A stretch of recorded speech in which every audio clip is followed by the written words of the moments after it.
ఇంద్రలోక భవనాన్ని ఈడ్చుకొచ్చి గదిలో మార్చి మళ్ళీ కట్టారో ఏమో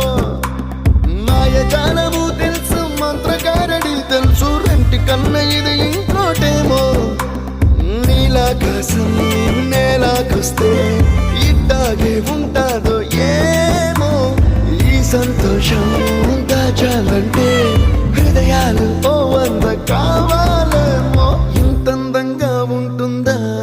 ఈ లోకం ఇన్నాళ్ళు ఈ మనసుకి తెలియాలేదే పాపం